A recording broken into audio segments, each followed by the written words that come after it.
tangan kalian generasi muda ini ada tanggung jawab besar. Itu kata beliau ini. Artinya inna fi yadikum amrul ummah itu urusan umat nanti di masa depan itu ada di tangan para pemuda sekarang, bukan di tangan kami yang sudah tua ini gitu ya.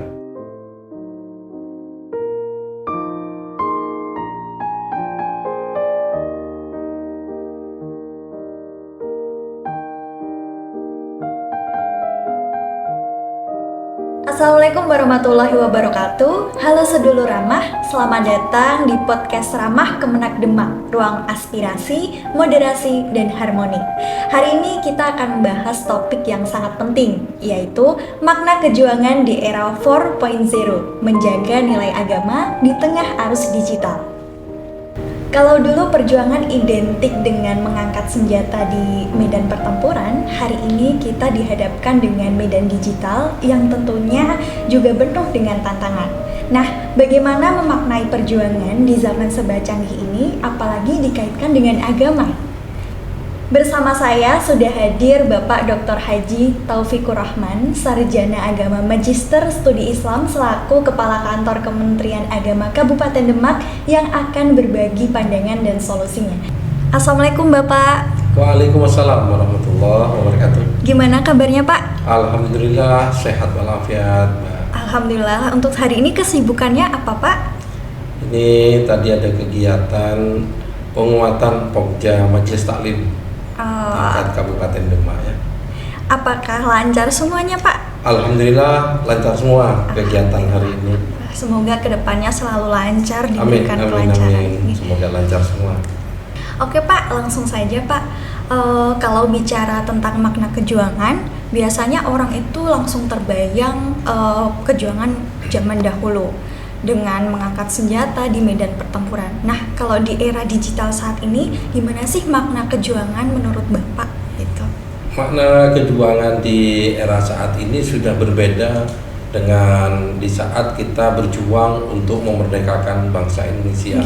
Dulu mengangkat senjata untuk mengusir penjajah dari bumi Nusantara ini.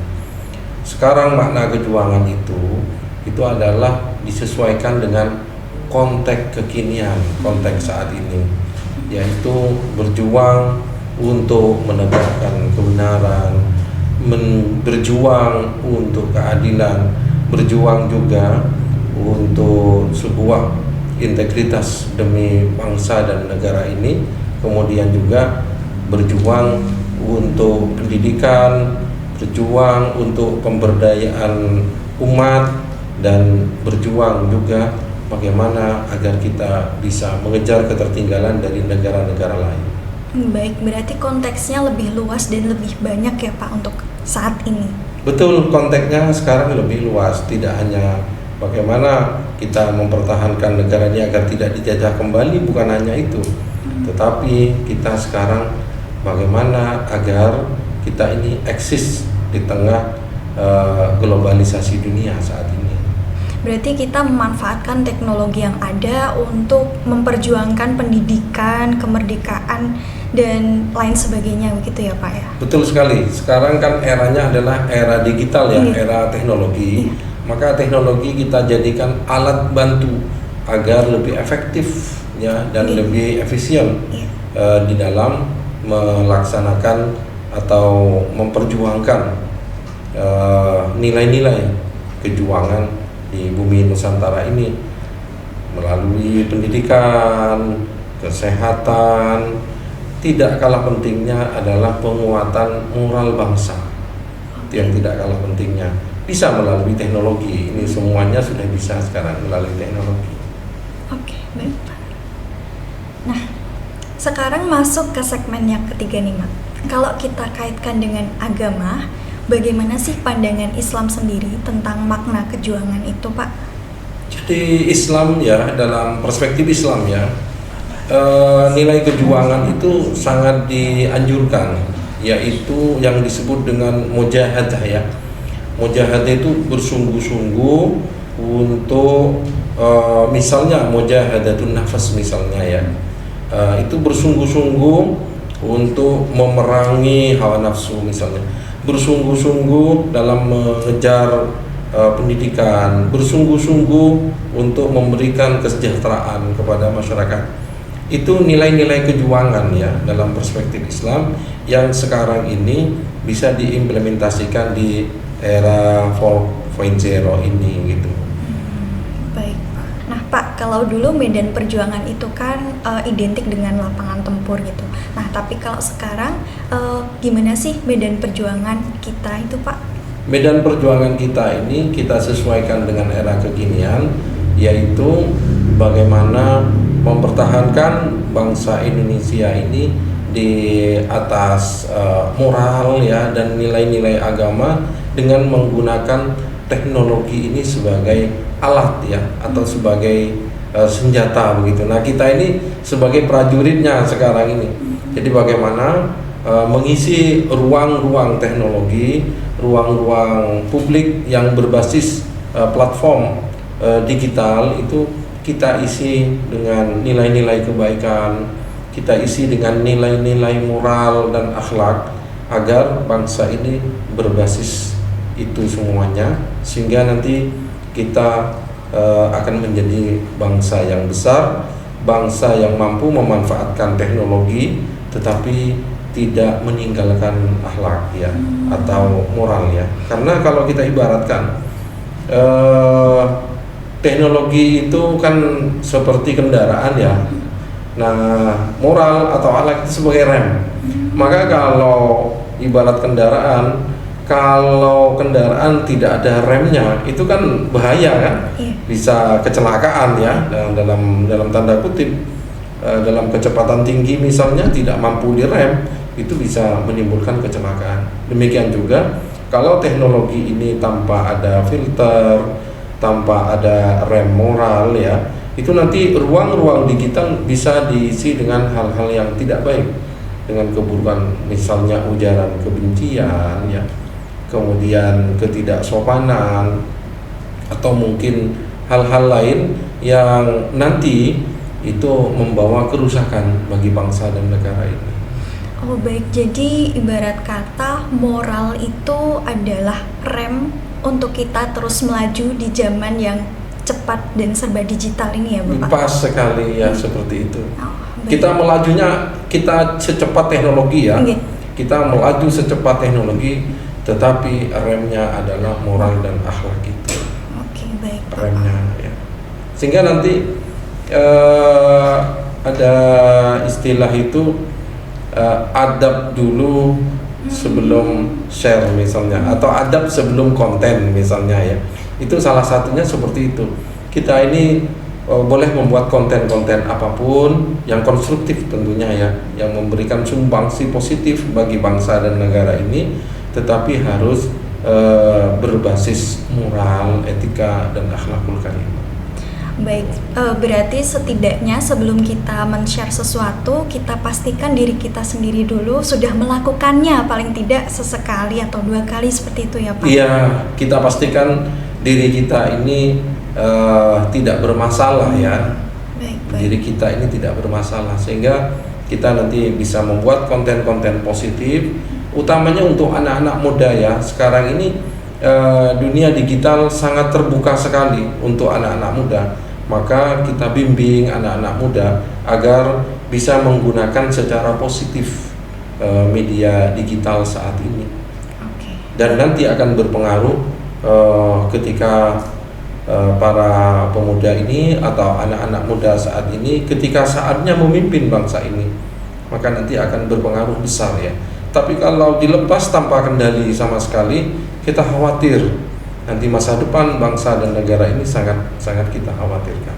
Mari kita bersama-sama ya, bahu membahu kita bergandengan tangan untuk memberikan edukasi kepada generasi muda agar kita bergerak secepat teknologi, tetapi tetap ada kendali moral, etika dan akhlakul karimah itu. Oke, baik Bapak. Baik Pak. Kalau kita fokus ke generasi muda, sebenarnya tantangan terbesarnya untuk generasi muda itu apa Pak? Teknologi informasi itu tantangan terbesarnya, karena teknologi informasi sekarang menyajikan berbagai konten ya yang bisa diakses untuk para generasi muda, dan itu bebas ya diakses oleh generasi muda. Maka kita perlu memberikan edukasi sekali lagi kepada generasi muda. Kita tidak membatasi penggunaannya ya, tetapi kita mengedukasi bagaimana menggunakan ya, meliterate ya penggunaan teknologi informasi itu agar bisa digunakan secara positif. Misalnya gadget ya, gadget kita ini sebetulnya sangat besar manfaatnya, tetapi juga besar juga mudaratnya. Tergantung siapa yang menggunakan ini ya. Kalau ini digunakan untuk hal-hal positif, misalnya browsing untuk tugas-tugas sekolah, tugas-tugas kuliah, sangat bermanfaat karena di dalam gadget ini kita bisa berselancar mencari jurnal-jurnal ilmiah ya, mencari tulisan-tulisan yang kita butuhkan, misalnya untuk penyelesaian karya tulis ya, atau untuk pembuatan proyek. Itu banyak sekali hal-hal yang bermanfaat. Tetapi demikian juga kalau tidak diedukasi dengan baik, mengaksesnya tanpa sadar, kemudian terpapar dengan hal-hal yang negatif, itu nanti sangat berpengaruh besar pada masa depan generasi muda kita ya. Jadi intinya kita mengedukasi generasi muda karena memang itu tantangannya sekarang berbeda dengan tantangan-tantangan zaman dulu ya. Kalau zaman dulu itu masalah pergaulan ya. Sekarang iya pergaulan iya, kita harus kita edukasi juga bergaul dengan orang-orang yang baik di milieu atau lingkungan yang baik. Tetapi tidak kalah pentingnya adalah penggunaan teknologi informasi, itu perlu kita edukasi sehingga nanti generasi bangsa kita ini, generasi muda ini nanti akan menjadi generasi yang unggul, yang disebut dengan generasi emas 2045 yang akan datang itu. Baik, berarti tantangannya lebih besar sekali ya Pak, karena tadi Bapak menyebutkan pergaulan ditambah teknologi, jadi double dan kita harus memproteksi lebih keras lagi gitu ya Pak ya? Iya, lebih ketat lagi ya, lebih ketat lagi dalam mengedukasi, kemudian juga memberikan bimbingan ya. Kepada generasi muda. Generasi sekarang ini sebetulnya kalau kita bicara generasi muda ya, generasi muda itu tanggung jawabnya itu besar. Dalam kitab Idhatun Nasyi'in itu disebutkan ya, karya Syekh Mustafa Al-Walayini, inna fi yadikum amral ummah wa fi iqdamikum hayataha. Sesungguhnya di tangan para pemuda, di tangan generasi muda itu ya, di tangan kalian, maksudnya kalian itu kembali ke generasi muda ya, di tangan kalian generasi muda ini ada tanggung jawab besar, itu kata beliau ini. Artinya inna fi yadikum amrul ummah itu urusan umat nanti di masa depan itu ada di tangan para pemuda sekarang, bukan di tangan kami yang sudah tua ini gitu ya, bukan. Nanti urusan bangsa, urusan negara ini, urusan umat di masa yang akan datang itu menjadi urusan pemuda atau generasi muda saat ini. Mari kita persiapkan agar menjadi generasi yang unggul di masa yang akan datang dan nanti akan melestarikan nilai-nilai yang baik untuk bangsa ini. Utamanya ya nilai-nilai moderasi beragama misalnya, itu mari kita tanamkan untuk generasi muda. Oke, baik Pak. Semoga generasi kita, generasi muda Indonesia bisa terjaga dari tantangan-tantangan yang ada di zaman ini. Iya, kita berharap, tetapi kita tidak membatasi ya. Kita hanya mengendalikan, mengedukasi. Anak-anak muda sekarang ini sebetulnya cerdas-cerdas.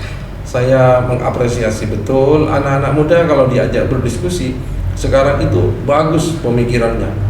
Tinggal kita mengarahkan agar pemikirannya itu mengarah pada pemikiran yang konstruktif, pemikiran yang membangun untuk masa depan bangsa Indonesia ini.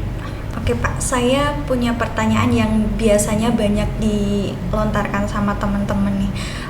Agama itu ibaratnya itu udah aturan lama gitu. Apa masih bisa sejalan dengan dunia yang serba cepat ini, Pak? Baik, ini pertanyaan sangat baik ya. Agama itu kan berlaku sepanjang masa ya, karena agama hadir ke dunia ini untuk memberikan arah kepada umat manusia. Maka agama itu tidak pernah ketinggalan zaman, karena agama itu memiliki ingredient ya, atau isi ya, yang selalu sesuai dengan perkembangan zaman dimanapun dan kapanpun. Nah, tinggal sekarang teknologi yang canggih seperti sekarang itu kita gunakan untuk alat bantu penguatan umat beragama ya. Nah, dengan demikian nanti agama ini tidak dianggap ketinggalan zaman, karena memang agama itu akan selalu aktual sepanjang sejarah umat manusia.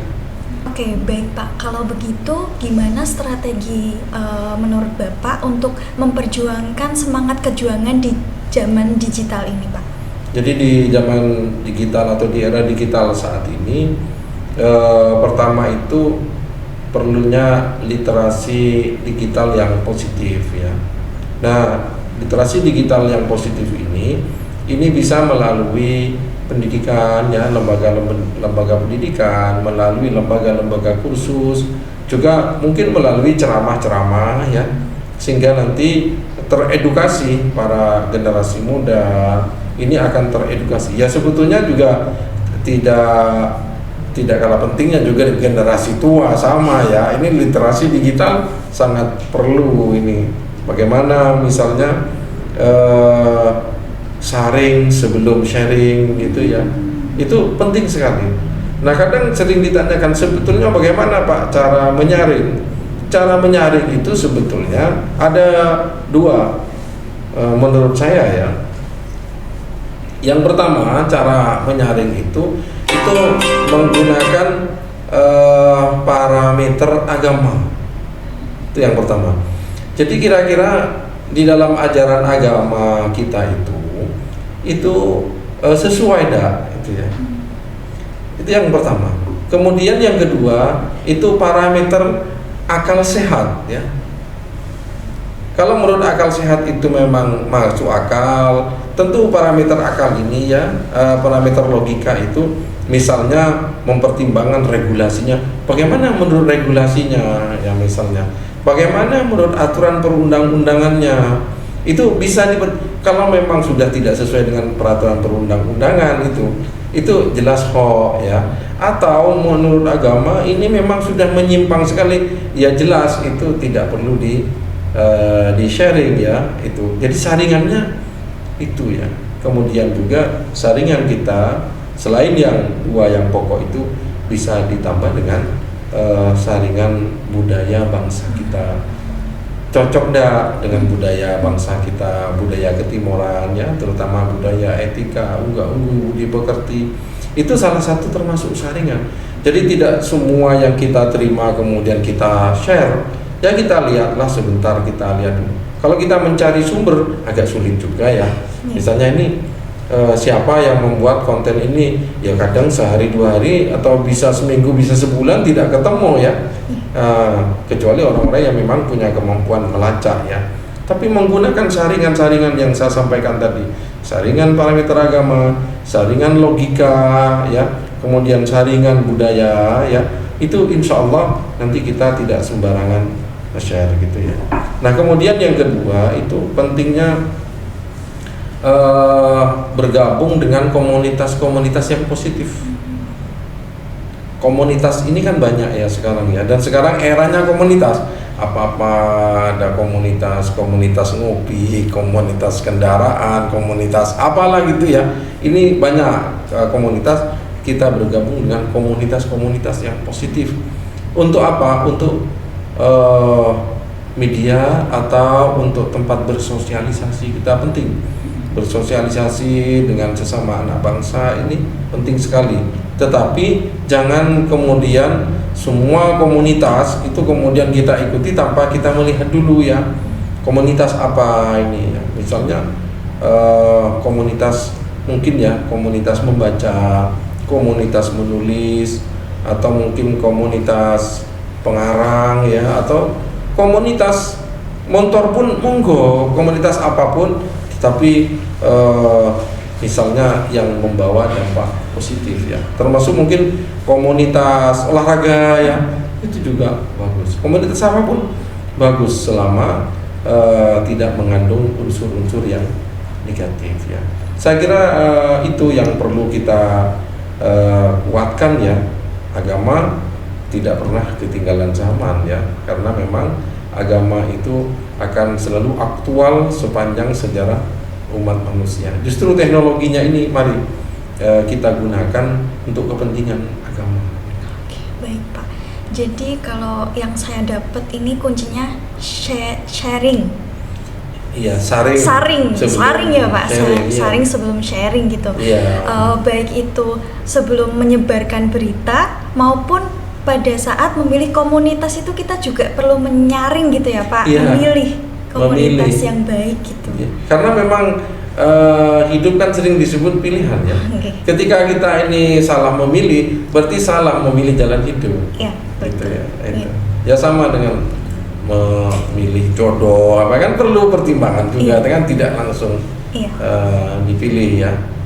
Itu salah satunya seperti itu. Atau memilih rumah atau memilih pekerjaan dengan pilihan semuanya, apapun silahkan ya, tetapi gunakan untuk melakukan pilihan-pilihan. Bahkan ada konsep dalam agama, misalnya konsep istikharah. Itu kan sebenarnya konsep pilihan.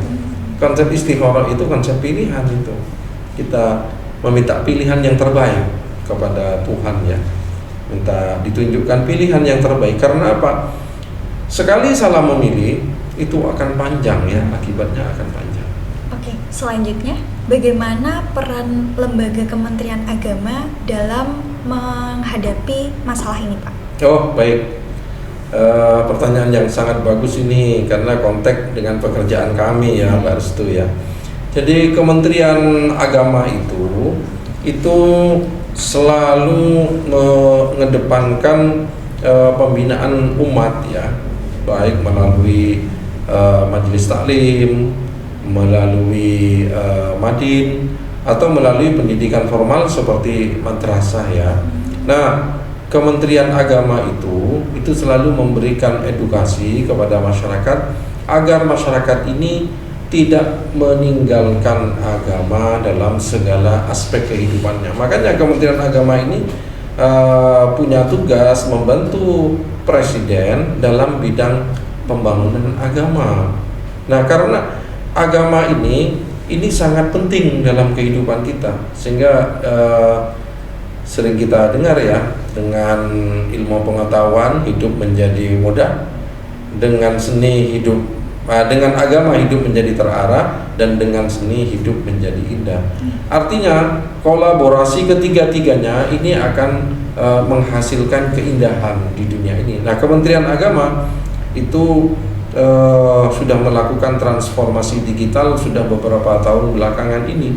Dekade belakangan ini Kementerian Agama menekankan itu. Bahkan ya sekarang transformasi digital di Kementerian Agama itu sudah masuk dalam mekanisme kerja, dalam pelaksanaan tugas dan fungsi itu juga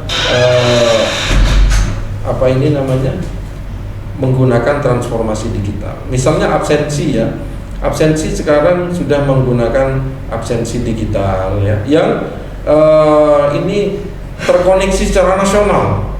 Jadi pegawai Kementerian Agama se-Indonesia itu pakai satu absensi. Apa enggak hebat Kementerian Agama ini? Mohon maaf. Jadi tidak ada absensi per kantor sekarang, tidak ada di Kementerian Agama ini, dan sudah berlaku beberapa tahun ini.